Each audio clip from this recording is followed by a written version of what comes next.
Assalamualaikum warahmatullahi wabarakatuh. Kabar baik teman-teman semua. Perkenalkan saya Haryanto, mahasiswa Magister Administrasi Rumah Sakit Universitas Muhammadiyah Yogyakarta angkatan 2026. Pada kesempatan ini saya ingin ngajak main teman-teman tebak-tebakan.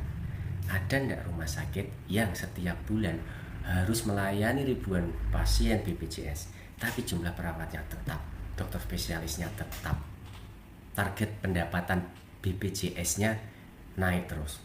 Tapi sumber daya manusianya, perawatnya, dokternya, tenaga yang lainnya, kelimpungan, kecapean, ngos-ngosan.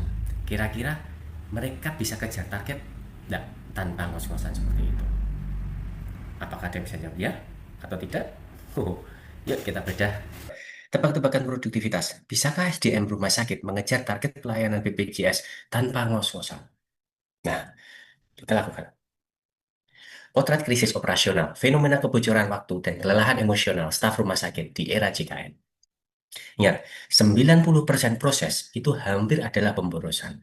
Kenapa? Karena tragedi alur pelayanan pasien. Berdasarkan kajian empiris di beberapa rumah sakit mitra BPJS, hampir 90% waktu pasien berada di area rumah sakit habis untuk aktivitas non-klinis. Contohnya, mengantri, registrasi berulang, verifikasi berkas manual, dan terakhir menunggu farmasi.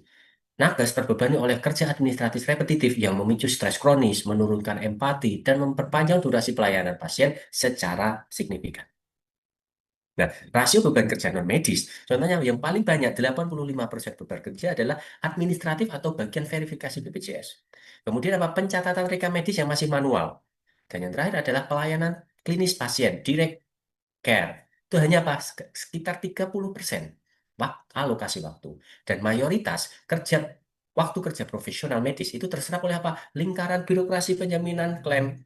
Menyi- Menyisakan waktu yang minim untuk apa? Interaksi terapeutik langsung dengan pasien dan juga apa? Menganalisa keluhan serta perjalanan penyakit pasien. Akhirnya apa? Kelelahan ekstrim di garda depan yaitu adalah para nakes, para tenaga medis. Ketika kelelahan ekstrim di garis depan, akhirnya apa?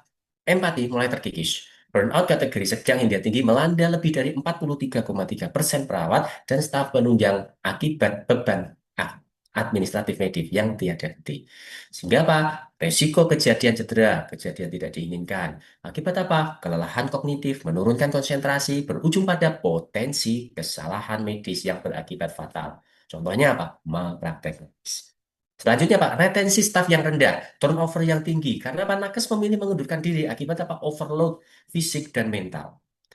Kemudian apa? Sikap singsem, yaitu hubungan terapeutik yang berubah dari mekanik, seperti kayak robot. Akhirnya menurunkan indeks kepuasan pasien. Analisa teori manajemen itu apa? Membedah akar masalah menggunakan dua kerangka ilmiah multidimensi. Yang pertama adalah dari JDR model, Baker and Demerauty. Satu, tuntutan kerja, job demand. Beban pasien BPJS itu yang tidak terbatas, regulasi klaim yang ketat dan dinamis, serta waktu antrean SLA, serta tuntutan kesempurnaan rekam medis. Dan tadi adalah rekam medis elektronik. Dan bila itu terus ditekankan tanpa henti, aspek tuntutan ini memacu jalur kerusakan kesehatan, health impairment proses, baik itu fisik ataupun psikis. Kedua adalah sumber daya, yaitu job resource. Itu apa? Contohnya teknologi otomatisasi pengklaiman, sistem penjadwalan staff flex, sistem penjadwalan staff yang fleksibel, dukungan manajerial yang suportif, serta program-program kebugaran kerja. Selain itu, meningkatkan sumber daya manusia akan memicu jalur motivasi, motivational process yang meredam tingkat keputusasaan karyawan. Dari kedua, lean healthcare dan efisiensi. Itu apa? Kita lakukan eliminasi menunggu, waiting time, memangkas waktu nakes dalam menunggu persetujuan berkas atau transfer data rujukan antar rumah sakit yang tidak sinkron. Kedua, koreksi proses berlebih. Hilangkan verifikasi yang rangkap 3, rangkap 4, dan yang lainnya dalam proses internal untuk berkas pengajuan klaim. Dan yang terakhir, optimalisasi potensi nakes. Itu apa? Membebaskan dokter dan perawat dari beban entry data manual agar keahlian mereka, kemampuan mereka itu murni tujuannya adalah untuk apa? Pelayanan medis kepada pasien. Analisa SWOT manajemen SDM rumah sakit. Strength, kekuatan. Kita lihat bahwa solidaritas tinggi nakes, berkomitmen tinggi pada misi kemanusiaan rumah sakit. Integritas nakes terhadap rumah sakit. Akhirnya tersedia kurikulum, pelatihan, manajemen, kendali mutu, kendali biaya. Untuk weakness-nya, kelemahannya, keterbatasan jumlah personal akibat restriksi anggaran rekrutmen rumah sakit. Oke, kenapa? Satunya, sistem pelaporan performa kinerja klinis yang masih manual. Opportunity, peluang. Ini integrasi total RME dengan bridging BPJS klaim secara nasional. Dan itu juga ada dukungan riset dari akademisi Mars UMY untuk lakukan uji coba Lean Project.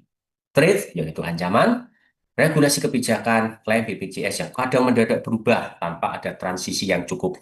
Kemudian tingkat kejenuhan massal yang memicu penurunan performa nakes secara drastis. 4 pilar solusi strategis Mars. 1.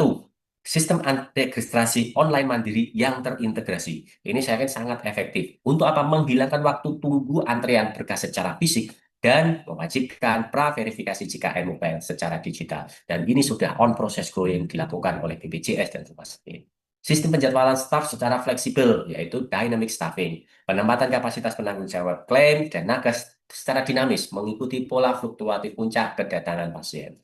Dan yang ketiga, penyediaan program Hospital Wellbeing Zone, di mana layanan konseling psikologi berkala, pengkondisian antara lain, pelayanan konseling psikologi berkala, pengkondisian sirkulasi kerja yang sehat, serta insentif finansial yang berbasis keadilan.